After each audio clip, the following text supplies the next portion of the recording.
안녕하세요. 꿈라디오 도윤에 오신 것을 환영합니다.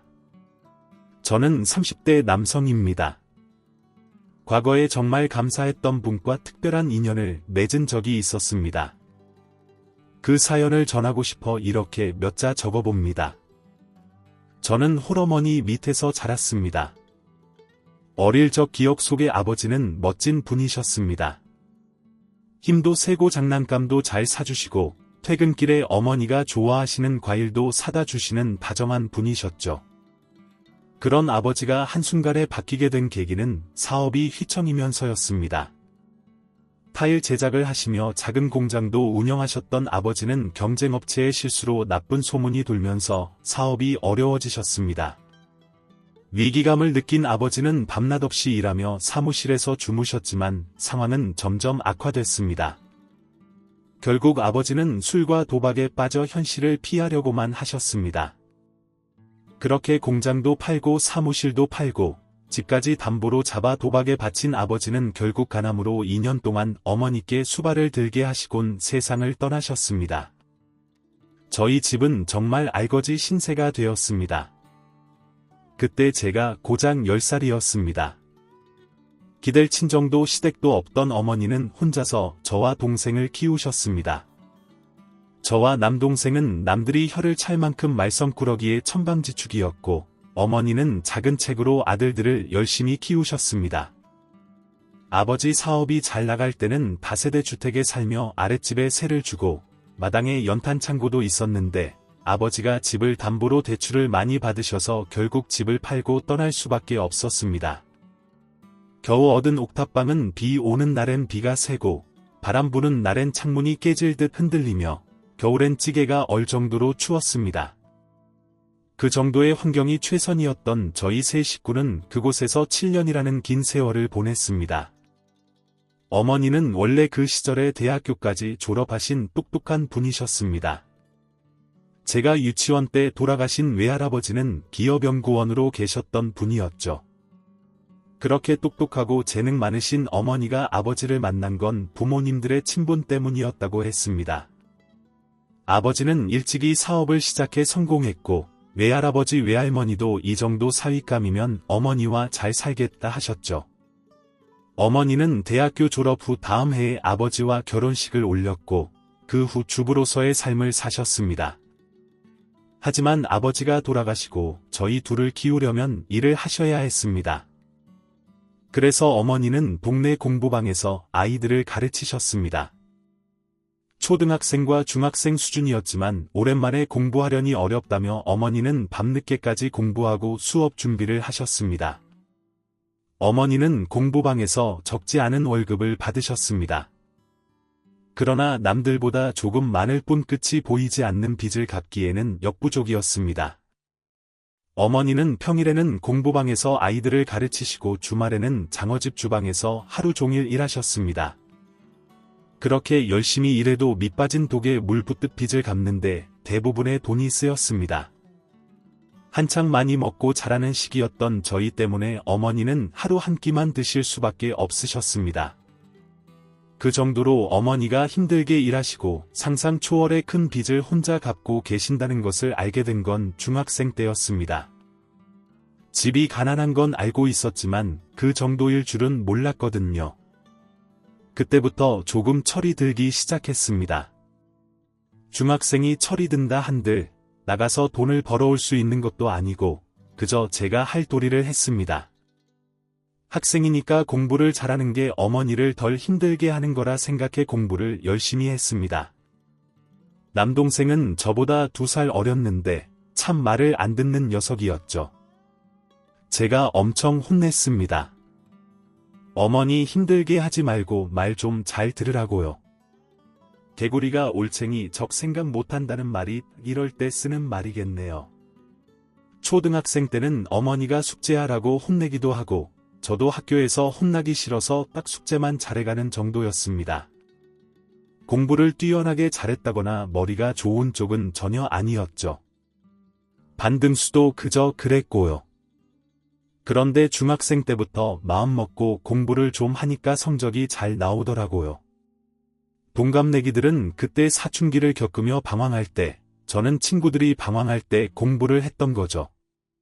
사람들은 제 집안이 머리가 좋아서 저도 물려받은 거라고 생각하거나 어머니가 공부를 가르쳐 주셨다고 생각했지만 절대 아니었습니다. 어머니는 바쁘셔서 저한테 공부를 가르쳐 주신 적이 한 번도 없으셨어요. 그리고 항상 공부는 스스로 알아서 해야 한다고 하셨죠. 머리가 좋은 건 더더욱 아니었습니다. 한글도 늦게 뗐고, 초등학생 때 구구단도 반에서 제일 늦게 외웠고, 알파벳도 중학교 들어가서야 선생님께 혼나면서 외웠습니다. 그런 제가 중학교 3학년 때 반 회장을 하고 반 1등을 한 건 기적 같은 일이었습니다. 고등학생이 되면서 제게는 학교 선생님이라는 야심찬 꿈도 생기게 되었습니다. 그리고 이맘때 이사를 갔습니다. 드디어 덥고 추운 옥탑방을 벗어나는구나 하며 좋아한 집은 빌라 1층이었습니다. 전에는 방도 없이 거실 같은 방에서 세 식구가 다닥다닥 붙어 생활했는데 빌라는 방이 하나 딸려 있었습니다. 그것만으로도 너무 행복했습니다. 하루 종일 창문으로 들어오는 소음과 담배 연기는 구역질이 날 만큼 지독했지만요. 그리고 그때 어머니가 다니시던 공부방이 사정이 생겨 문을 닫게 되었습니다. 어머니는 좌절하지 않으시고 바로 다른 일자리를 찾으셨습니다. 그렇게 동네 속셈학원에서 일하게 되셨습니다. 돌이켜보면 참 강한 분이셨습니다. 어떻게 힘든 내색 한 번 없이 육아와 일, 살림을 혼자 다 하셨는지 저라면 절대 못했을 겁니다. 아마 어머니도 혼자 많은 눈물을 흘리셨겠죠. 그런 어머니에게 저까지 짐이 될 수 없으니 저는 고등학생 때도 정말 열심히 공부했습니다. 반 회장은 물론이고 전교 부회장까지 맡았죠. 어머니는 제가 노력하는 것을 아시고 없는 살림에도 저를 지원하려고 많이 애쓰셨습니다. 동서가 이제 곧 고3인데 학원이라도 다녀야 하지 않겠니? 괜찮아요. 지금까지 학원 안 다니고도 잘했잖아요. 원래 고3 되면 학원 안 다니던 애들도 다니고 다니던 애들은 더 다닌다더라. 어머니도 학원 한 번 안 다니시고 대학교 가셨잖아요. 저도 할 수 있어요. 나 때랑은 다르니까 그렇지. 정말 괜찮아요. 그땐 괜찮다는 말을 입에 달고 살았던 것 같습니다. 모두에게 착한 사람이 되고 싶었나 봐요. 친구들이 제가 필기한 노트를 가져갔다가 잃어버려도 괜찮다고 하고, 친구가 숙제를 안 해와서 제 숙제를 베낄 때도 괜찮다고 하고, 선생님께서 무리한 부탁을 하셔도 그저 괜찮다고만 했습니다. 그때는 제가 좀 더 이해하고 참으면 다 해결될 줄 알았습니다. 그 편이 저도 스트레스 받지 않고 좋을 거라고 생각했죠. 하지만 저는 정말 괜찮은 게 아니라 꾹꾹 참고 있었나 봅니다. 대학생이 되고 나서야 그걸 알게 되었습니다. 학교 선생님이 되고 싶어서 사범대에 가려고 했는데 고3 봄에 어머니에게 작은 사건이 일어났습니다. 어머니가 근무하시던 속셈학원이 사정이 안 좋아져서 문을 닫게 된 것이었습니다. 어머니는 괜찮다고 학원이야 또 알아보면 된다고 하셨지만 이미 학기도 시작된 터라 학원 일자리를 구하는 게 쉽지 않으셨습니다. 하루라도 일을 하지 않으면 안 되는 상황이어서 어머니는 많이 속상해 하셨습니다. 한 달이 지나도 일자리가 구해지지 않자 어머니는 결국 남의 집 가사도우미 일을 하셨습니다. 그게 돈이 잘 된다고 하셨죠. 봄부터 여름까지 쭉 가사도우미로 일하셨습니다. 어머니가 그때 많이 힘들어 하셨습니다. 일하는 그 집에서 쓴 소리를 많이 들으신 것 같더라고요. 저에게 말씀하시진 않았는데 집 앞에서 동네 아주머니랑 대화하시는 걸 들은 적이 있었습니다. 동석이 엄마, 요즘 일할 만해? 말도 마, 그 집 안주인이 얼마나 여우 같은지 힘들어 죽겠어. 어머, 왜 구박해? 구박도 정도껏이어야지. 뭐만 하면 쫓아와서 시비 걸고 설거지 다 하면 물 튀었다고 난리, 손빨래 하고 있으면 비눗물 때문에 화장실 미끄럽다고 난리, 청소하고 있으면 시끄럽다고 난리. 이제껏 거기 일하던 아줌마들이 다 도망갔대. 그 이유가 있는 거지. 아이고야, 참 웃기는 여자네. 살림 해본 적도 없는 사람들이 꼭 그런다니까요. 집에만 있어서 심심하니까 괜히 괴롭히고 그러는 거 아니야. 응, 그런 것 같아. 나도 여름까지만 해야지. 언제까지 이 일을 하면서 살 수는 없으니까. 어머, 학원에서 연락 왔어. 좀 멀긴 한데 2학기부터 와달라고 하더라고. 거리가 대수인가? 오라면 가야지. 그래, 그래. 잘 됐다.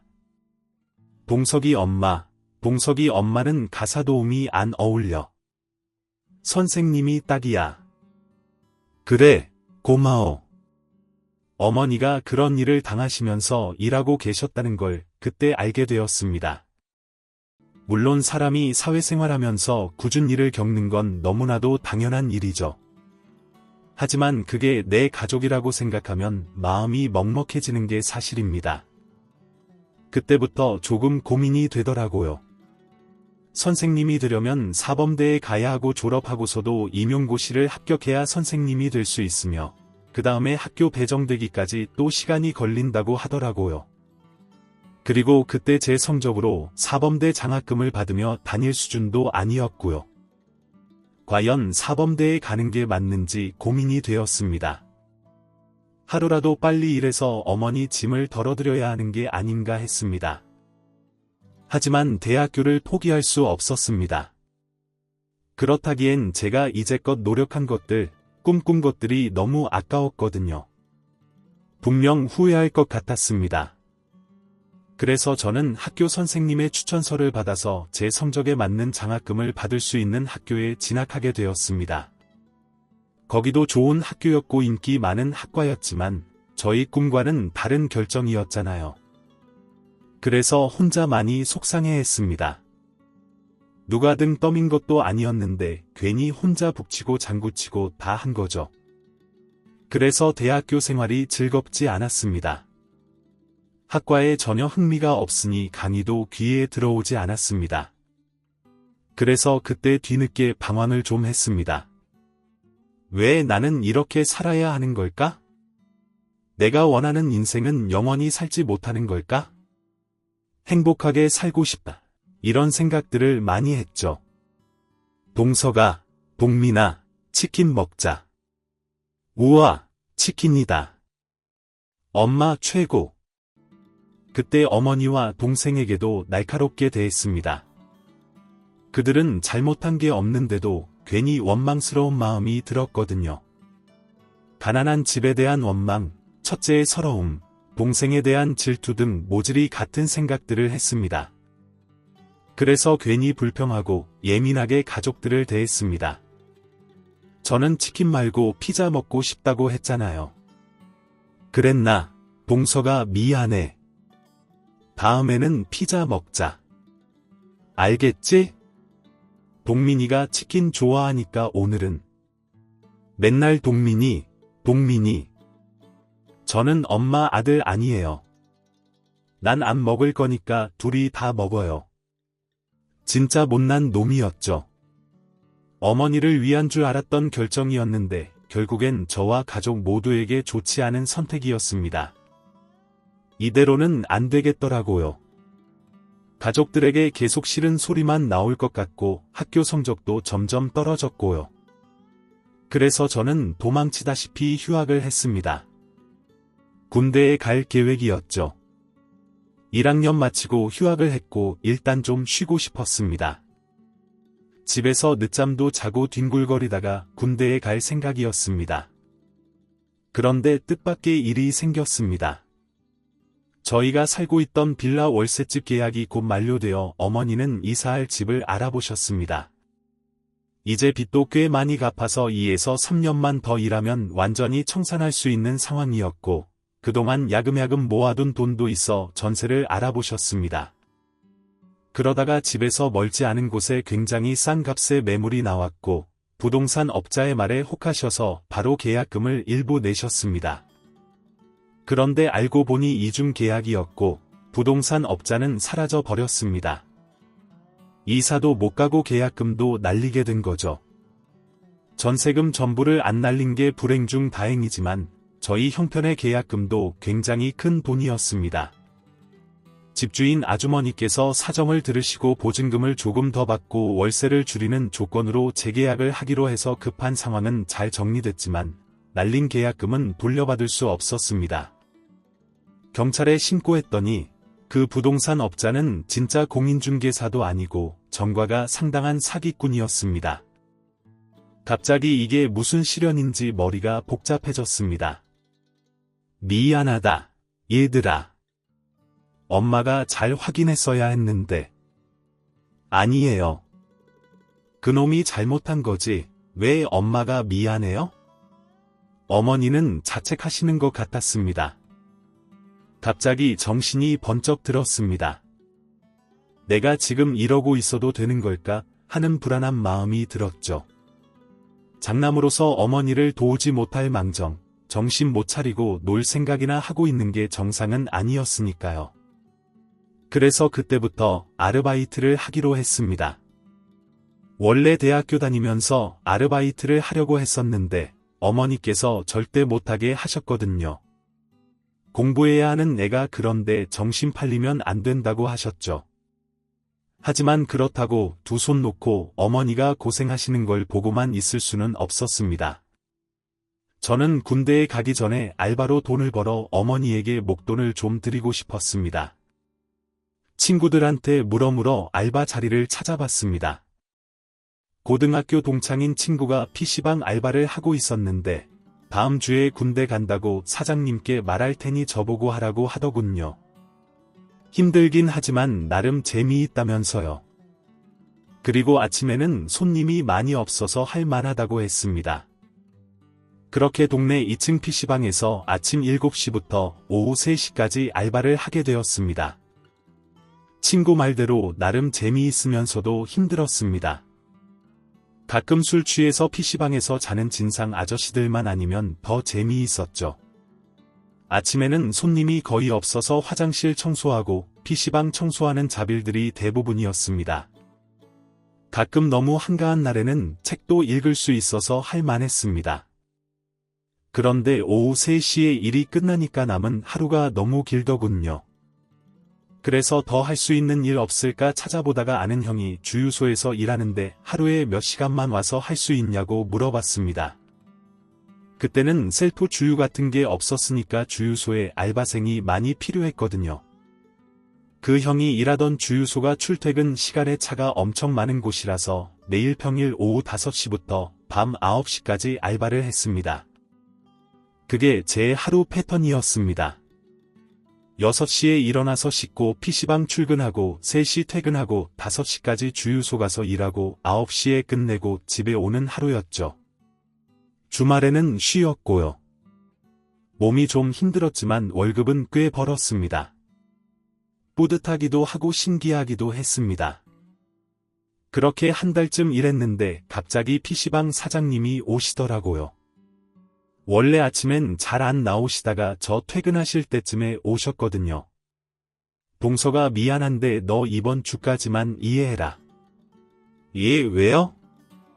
너도 보이지 않냐 아침에 손님 없는 거 그냥 내가 나와서 하려고 이렇게 돼서 미안한데 나도 어쩔 수가 없었다. 지금 24시간 하는 것도 시간 줄여야 하나 고민일 지경이야. 그렇군요. 아무튼 이번 주까지만 고생 좀 해줘. 사장님도 사정이 있었던지라 제가 어떻게 할 수가 없었습니다. 다른 일을 찾아봐야겠다 했었죠. 그렇게 일주일이 흐르고 PC방 알바를 마지막으로 하는 날이었습니다. 섭섭한 마음 가득 안고 퇴근을 하고 있었습니다. 그날 아무것도 못 먹고 일해서 주유소 가기 전에 뭐라도 먹을까 싶어서 편의점에 가고 있었습니다. 그런데 앞에 어떤 할머니가 걸어가시는데 머리 위에 신문지 덮은 커다란 쟁반을 얹고 가시더라고요. 밥 배달 가시는 것 같았습니다. 그런데 할머니가 무거우신지 휘청거리시다가 머리에서 쟁반을 내려 잠깐 숨 고르시고 다시 머리에 이고 가시더라고요. 얼른 달려가서 쟁반 받아들었습니다. 할머니, 제가 들어드릴게요. 어디까지 가세요? 아이고, 고맙습니다. 그럼 저 시장까지만 좀 부탁할게요. 우와, 이거 진짜 무겁네요. 안 무거우셨어요? 무겁죠?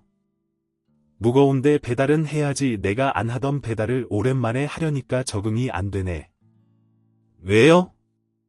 원래 다른 분이 배달하셨어요. 그러며. 나는 나이 많아서 못해. 원래 배달 삼촌이 있었는데 값을 받고 나오질 않아요. 아이고, 내가 별소리를 다 왔네. 고마워요. 학생 할머니, 그럼 지금 배달할 사람 필요하세요? 그렇죠?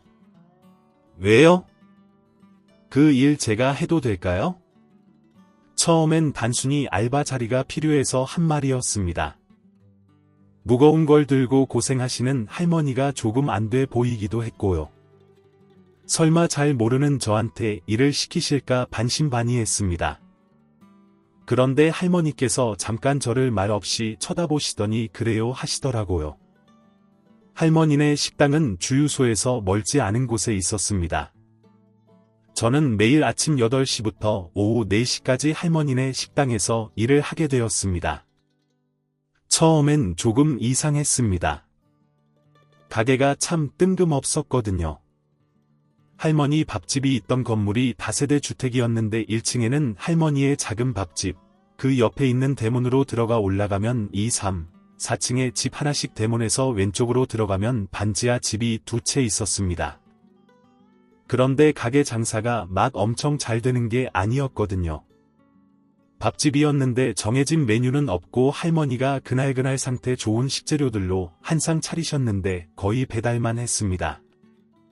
가게에 오는 손님들은 하루에 2~3팀 정도 있었는데 그분들도 할머니 바쁘실까봐 직접 먹으러 오시는 주변에서 일하시는 분들이었습니다. 그때 그 동네에 옷 공장이 많았거든요. 그래서 보통 그런 옷 공장에 배달을 갖고, 아니면 부동산, 슈퍼, 세탁소 같은 곳들이었습니다. 대부분 오래전부터 할머니 가게에서 밥을 시켜 드시는 단골분들이셨죠. 그래서 제가 배달을 가면 삼촌 바뀌었네. 할머니 고생하셔서 어쩌나 했는데 다행이네. 학생 올해 좀 일해줘요. 할머니가 고생이 많으셔. 네.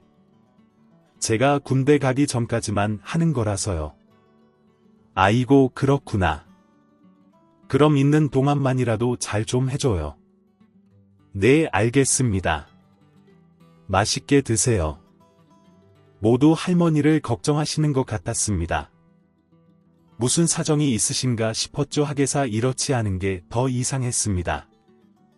잘 되지도 않는 가게에서 배달 알바까지 써가시며 나이도 많은 할머니께서 가게를 운영하시는 데에는 분명 그럴 만한 이유가 있는 거잖아요. 가게 월세도 만만치 않을 거고요. 할머니의 복잡한 사정을 알게 된 것은 알바를 시작한 지 일주일이 지난 어느 날이었습니다. 가게가 한가한 시간에 할머니께서 어디론가 전화를 걸으셨습니다. 소리가 커서 제게도 다 들릴 정도였습니다. 그래 종수야, 잘 지내고 있냐? 엄마 저 지금 이래요. 알지. 그런데 통 전화가 없어서 무슨 일이 있나 하고. 일은 무슨 일이 있어요? 어련히 알아서 잘 지내겠죠. 저 바빠요. 엄마, 그리고 국제전화 비싸다고 몇 번을 말씀드려요. 제가 한가할 때 연락드릴 테니까 전화하지 마세요. 네, 끊을게요. 속으로 저런 쌍놈이라고 생각했습니다. 어느 아들이 부모 전화를 그따위로 받습니까? 불효자식 중에서도 상부효자식이라고 생각했습니다. 하지만 할머니는 아랑곳하지 않고 다른 곳에 전화를 거시더라고요. 따르릉 소리가 한참이 울리고서야 상대방의 전화를 받았습니다. 이번엔 여자 목소리였습니다. 네, 어머니 무슨 일이세요? 제가 지금 애들 때문에 정신이 없어서요.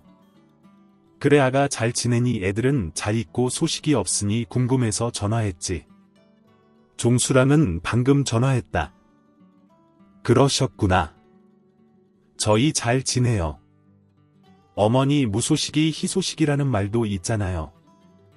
그렇다 해도 너무 소식이 없으니까 한국은 안 오니 손주들이 할머니 얼굴도 까맣겠다기에 첫째 초등학교는 잘 갔고 어머니 첫 애 이제 3학년 되어 둘째가 초등학교 들어갔고요. 하긴 어머니 연세 제대로 기억하시는 게 대단한 거죠. 벌써 70이 넘으셨으니까 벌써 그렇게 되었니? 아이고 정신이 없네. 그래서 한국은 언제쯤 어머 애들아 위험해 어머니 저 정신이 없어서 이만 끊을게요. 저희가 갈 때 연락드릴게요. 쉬세요. 끊긴 전화 너머로 뚜뚜하는 신호만이 울렸습니다. 할머니는 한참을 소화기를 내려놓지 못하고 가만히 서 계셨습니다. 저는 멍하니 할머니를 바라볼 수밖에 없었습니다. 대체 무슨 사연이 있으신 건지 걱정되기까지 했습니다. 제 시선을 느끼신 할머니가 멋쩍게 웃으시며 소화기를 내려놓으셨습니다. 참 못났죠. 내 할머니 자제분이요. 내 좀 아니요. 나요. 내 할머니요. 할머니가 왜요? 이 나이 먹고 자식들한테 버림받고 대우도 못 받고 없는 사람 취급받으며 사는데 못난 거 맞죠? 아이고 아니에요. 자제분이 못난 거죠. 어떻게 부모님한테 그렇게 대해요? 그런 자식이 세상에 어딨어요? 할머니는 제 앞자리에 앉으셨습니다. 그리고 할머니의 자제분들의 이야기를 해주셨습니다. 내가 아들만 둘이에요. 그래서 옛날에 시댁에서 엄청 예쁨을 받았다고 죽은 남편 닮아서 장군 같은 아들 둘을 연달아 낳으니 날 얼마나 예뻐했겠어. 시댁이 원래 장사하던 집이었어요. 이런 음식점 남편도 시댁 가게에서 일 좀 하다가 둘째까지 낳고 시댁에서 돈 받아서 가게 하나 차렸는데 그게 칼국수집이었어요. 시장 근처에다 차렸는데 엄청 잘 됐지 뭐. 나랑 우리 남편이 얼마나 부지런하고 열심히 일했는지 몰라요. 쉬는 날 하루 없이 매일을 그렇게 뼈 빠지게 일해서 애들 4년제 대학까지 다 보내고 등록금 걱정 하나 없이 졸업시켰는데 일하고 결혼하고 둘 다 외국 가서 살아요. 지금은 하나는 미국 하나는 일본 가서 사는데 지 애미가 살았는지 죽었는지 관심도 없고 처음엔 지들 살기 바쁘니까 그러려니 했는데 이놈들이 자기 아버지 죽고 나서 내 앞으로 보험을 여러 개 들어놨더라고요. 이게 뭐냐고 화내니까 서로 좋은 거 아니냐며 지들이 화내더니 연락도 안 해요. 사업한다 할 때 가게까지 빼서 돈 대주고 그거 말아먹었을 때도 아무 말 안 했는데 내가 자식 농사를 잘못 지은 거죠. 헛살았어요. 정말 지 아버지 돌아가시고 유산을 어쩌네 저쩌네 하면서 나는 정신이 하나도 없는데 자기네들끼리 남편 보험금 다 나누고 집까지 뺐더라고요. 그러면서 한다는 말이 혼자 이렇게 큰 집에서 살면 힘들기만 하다면서 월세방 하나 얻어주대요. 그런데 내가 월세 낼 능력이 있어요? 뭐가 있어요? 겨우 혼자 꿍쳐둔 돈으로 이 가게였고 지금은 집 같지도 않은 집에서 혼자 살아요. 그러니 내가 못난 거 아니면 뭐겠어요? 좀 못 살고 좀 못나도 부모한테 잘하는 자식이 낫지. 나는 자식 없는 사람만도 못해요. 지금 가게 장사가 안 되는데 왜 계속할까 이상하죠. 그래도 남는 게 조금은 있으니까 내가 이거 아니면 굶어야 되니까 하는 거예요. 우리 어머니 아버지가 명이 기셨어. 불쌍하게도 나도 명이 길 줄 누가 알아요? 이렇게 혼자 더 살아야 하는데 그동안 이거라도 해야지 안 그래요? 무슨 말씀을 드려야 할지 입이 쉽게 떨어지지 않았습니다. 할머니는 어떤 대답을 바라고 말한 게 아니라는 듯 씁쓸하게 미소를 지으셨습니다. 그리곤 자리에서 일어나셨습니다.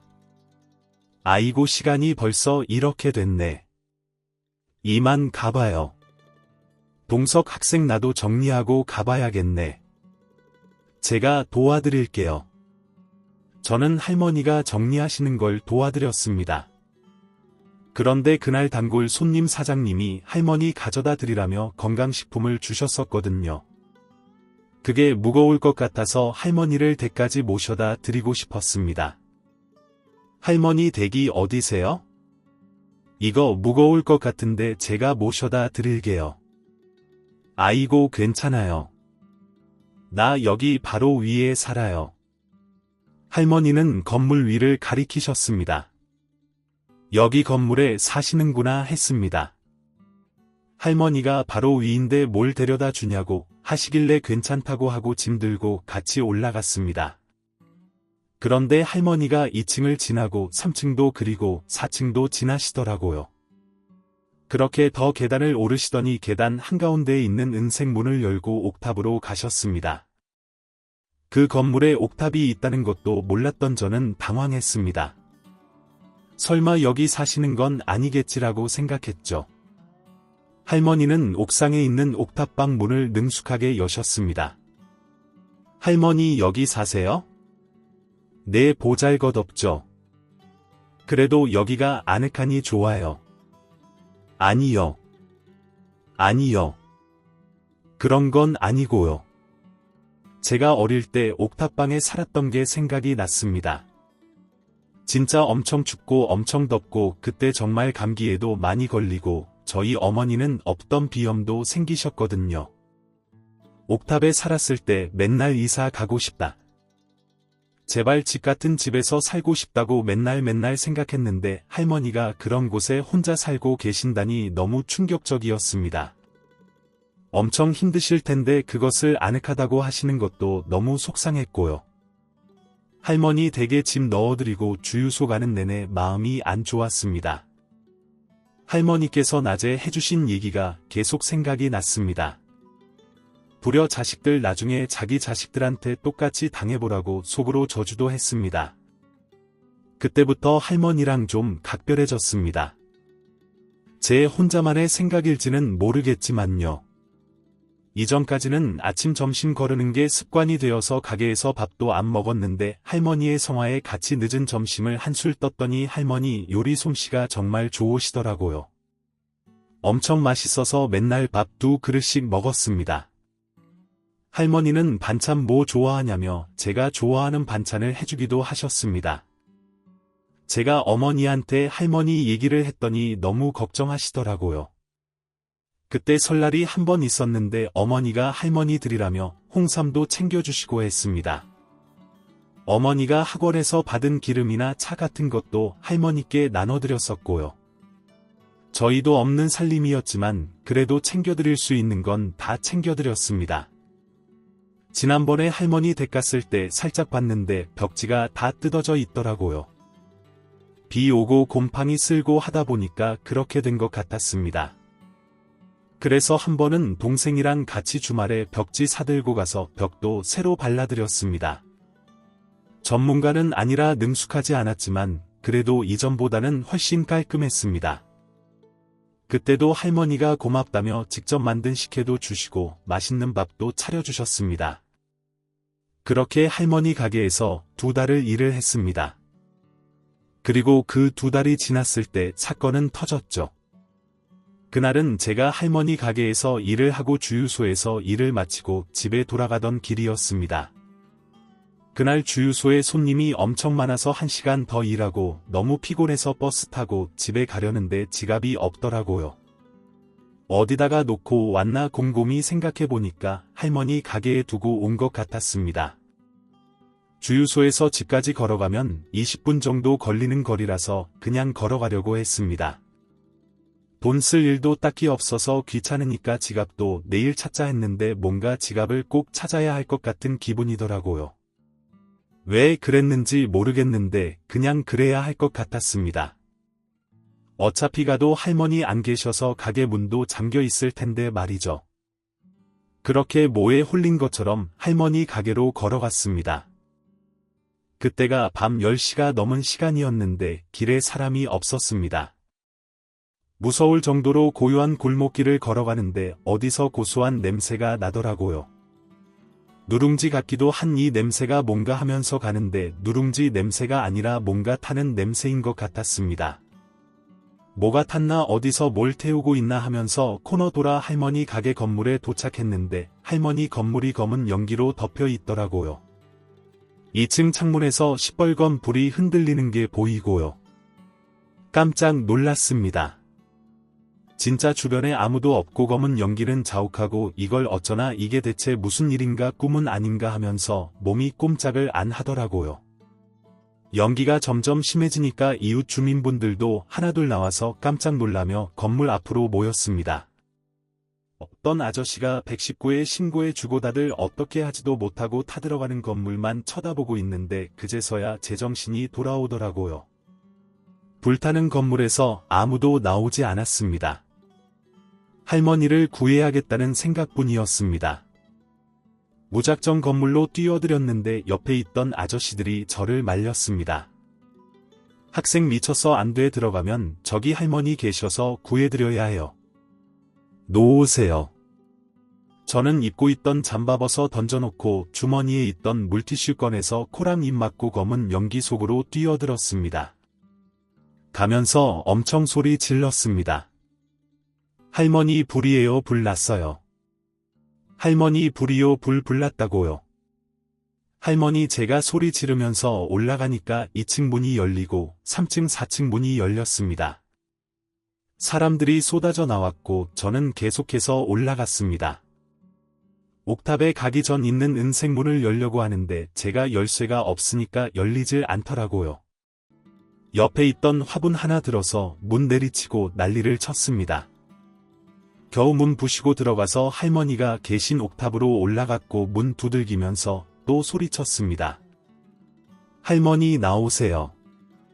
할머니 불났어요. 할머니. 할머니께서 잠옷 차림에 외투 하나 걸치시면서 이게 무슨 일인가 하고 어리둥절한 표정으로 나오시길래 얼른 할머니 모시고 아래로 내려갔습니다. 불이 2층에서 시작된 건지 2층 내려가려는데 불길이 엄청 나더라고요. 문 열려있는 2층 지나는데 진짜 몸이 타는 것처럼 뜨거웠습니다. 할머니 최대한 문에서 멀게 계단 난간 쪽으로 꼭 잡고 겨우 내려갔습니다. 대문 빠져나가니까 소방대원들이 달려와서 저랑 할머니를 부축하더라고요. 정말 그때 몸에 힘이 다 빠지고 다리에 힘 다 풀려서 쓰러지듯이 주저앉은 거 부축받고 겨우 일어났습니다. 할머니 괜찮으세요? 제가 좀 더 빨리 들어갔어야 했는데 죄송해요. 할머니 고마워요. 학생 덕분에 내가 살았어. 할머니가 기침을 많이 하셔서 병원으로 가야 할 것 같다는 구급대원의 말에 저도 구급차에 같이 타고 병원에 갔습니다. 다행히도 할머니는 큰 문제가 없으셨고 가스에 노출이 되어서 기침을 하는 거라고 푹 쉬고 퇴원하면 된다고 하시더라고요. 그때 또 한 번 긴장이 풀려서 화장실 가서 볼일 보는데 그제서야 제 꼴이 보이더라고요. 온몸이 거뭇거뭇하고 아까 화분으로 문 부시다가 그런 건지 팔이랑 다리에 흙투성이고 그냥 거짓골이었습니다. 급한 대로 세수만 하고 할머니 일어나시길 기다렸다가 택시 타고 댁까지 모셔다 드리고 나서야 집에 갈 수 있었습니다. 어떻게 씻었는지도 모르겠고 그냥 기절하듯이 잠들었던 것 같습니다. 다음 날 할머니 가게 가보니까 건물 2층 창문이랑 계단들이 거뭇거뭇하더라고요. 2층 집은 엄청 많이 불탄 것 같았습니다. 그나마 다행인 건 인명피해는 하나도 없었고 할머니 가게에도 피해가 없어서 영업을 계속할 수 있었다는 겁니다. 가게에 들어가니 할머니가 먼저 나와 계셨고 아무 문제 없다고 장사하자고 하시더라고요. 일하려고 준비하는데 갑자기 웬 아저씨가 가게로 들어왔습니다. 건물 주인 아저씨라고 하더라고요. 학생이 어제 건물 사람들 다 구해줬다면서요? 네, 제가요. 아닌데요. 어젯밤에 여기 있던 사람들이 다 말해주던데요. 학생이 사람들 구하려 뛰어가서 소리쳤다고요. 여기 사는 사람들도 학생 목소리 듣고 나왔다고 하더라고요. 정말 고마워요. 덕분에 아무도 안 다칠 수 있었어요. 저는 할머니 구해드리려고 그런 건데 그랬구나. 너무 고마워요. 내가 여기 4층에 사는데 어제 일이 많아서 늦게까지 집에 못 왔어요. 내가 식구가 많아요. 장모님 장인어른 2분 다 모시고 살고 애들도 셋 있어요. 제 가족들도 다 학생이 구해준 거예요. 그랬군요. 정말 다행이네요. 2층에 얼마 전에 새로 이사 온 사람이 지인들을 불러서 집들이를 했나 봐요. 가스불 켜놓은지도 모르고 다들 술 먹고 잠들었던 것 같은데 거기서 불이 났다고 하더라고요. 진짜 큰일 날 뻔했네요. 제가 의도한 건 아니었지만 아무도 안 다쳐서 정말 다행이에요. 내가 너무 고마워서 어떻게 살해를 하고 싶은데 네 아니에요. 살해라니요. 괜찮습니다. 아니에요. 내가 정말 고마워서 그래요. 어떻게든 꼭 살해하고 싶으니까 생각해보고 말해줘요. 꼭이요. 아저씨는 제 손에 아저씨 전화번호가 있는 명함 한 장을 주고 가셨습니다. 답례 같은 거 바라고 한 일이 아니었어서 당황스럽더라고요. 그냥 연락 안 드려야겠다 생각하고 가게 아무데나 명함을 놔뒀습니다. 그리고 며칠 뒤에 뜻밖의 일이 생겼습니다. 제가 표창장을 받았습니다. 저도 몰랐는데 그게 기사화가 되었었나 봐요. 그래서 저한테 정의로운 시민이라며 표창장을 주시더라고요. 얼떨떨한 표정으로 상을 받는 사진이 아직도 집에 있습니다. 할머니가 기특하다며 그날 갈비찜 해주셨습니다. 맛있게 갈비찜을 먹고 있는데 갑자기 집주인 아저씨한테 부탁드릴 게 생각이 나더라고요. 저는 가게에서 아저씨 명함을 찾아내서 전화를 걸었습니다. 제가 부탁드리는 건 바로 이거였습니다. 옥탑방에 사시는 할머니를 좀 도와달라는 부탁이었습니다. 계단 오르내리는 것도 보통 일이 아니고 환경도 너무 안 좋잖아요. 주인 아저씨는 잠깐 고민을 하시다가 3층에 사는 세입자가 다음 달에 이사 간다면서 거기를 할머니 쓰시게 한다는 겁니다. 물론 월세나 보증금은 옥탑방에 사실 때랑 똑같이 받고요. 저는 감사하다고 전화기에 대고 몇 번을 고개 숙였습니다. 아저씨는 그건 어려운 일도 아니라고 저보고 진짜 착하다면서 나중에 꼭 잘 될 거라고 응원도 해주셨습니다. 대신 제가 이렇게 부탁한 거 알면 할머니가 부담스러워 하실 수도 있으니까 할머니께는 제가 부탁한 걸 비밀로 해달라고 했습니다. 그래서 아저씨는 옥탑방 이제 창고로 쓸 거라서 비워달라고, 대신 3층 집이 도통 나가질 않아서 거기서 좀 살아달라고 할머니께 거짓말을 해주셨습니다. 할머니는 얼떨떨하신 것 같았지만 알겠다고 하셨고, 저랑 동생이랑 어머니랑 할머니 이사를 도와드렸습니다. 짐이 적어서 이사를 할 것도 없었지만 할머니는 고맙다며 짜장면도 사주셨습니다. 그렇게 할머니와의 추억을 가득 쌓고 군대 가기 전날까지도 할머니 가게에서 일을 돕고 군대에 갔습니다. 그래도 마음이 안 놓여서 알바 자리를 구하고 있던 친구한테 할머니 가게 소개해주고 갔습니다. 어머니랑 동생한테도 할머니 잘 챙겨드리라고 당부를 했고요. 그렇게 가끔 어머니와의 통화에서 할머니 소식도 듣곤 했습니다. 그런데 군대에서 훈련받고 있던 어느 날이었습니다. 갑자기 안내방송이 나오는데 저보고 행정반으로 오라고 하더라고요. 무슨 일인가 싶어서 얼른 갔는데 충격적인 얘기를 들었습니다. 어머니에게 연락이 왔는데 할머니가 돌아가셨다는 겁니다. 그렇게 갑자기 인사도 없이 할머니가 떠나셨답니다. 조부모가 아니라는 이유로 휴가를 받기 어려웠지만 중대장님이 사정을 듣고 휴가를 미리 당겨 쓸 수 있게 해주셔서 휴가를 나갔습니다.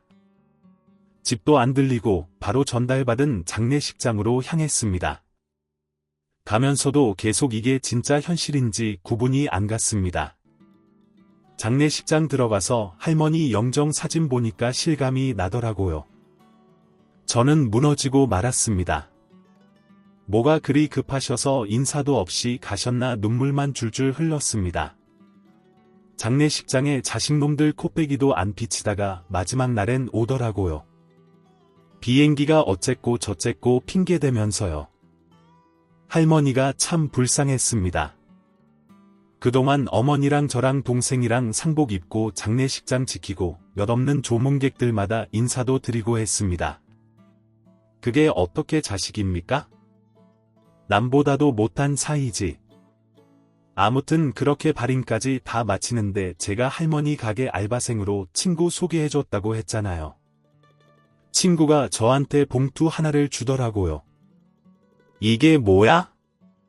할머니가 너 주라고 하셔서 돌아가기 일주일 전인가? 그때 나한테 주시더라고. 봉투를 열어보니 삐뚤한 글을 꾹꾹 눌러 쓴 편지가 있었습니다. 동석 학생 고마워요. 내 처지 안타깝게 여겨준 것, 불에서 구해준 것, 동석 학생 가족들이 나를 가족처럼 챙겨준 것 다 너무 고마워요. 보잘것없는 인생이라고 생각했는데 그래도 떠나는 순간은 동석 학생 덕분에 웃으며 갈 수 있었어요. 동석 학생이 나 3층 집으로 이사시켜준 거 알아요. 그것도 고마워요. 참 바닥에서 외로이 죽지 않게 해줘서 고마워요.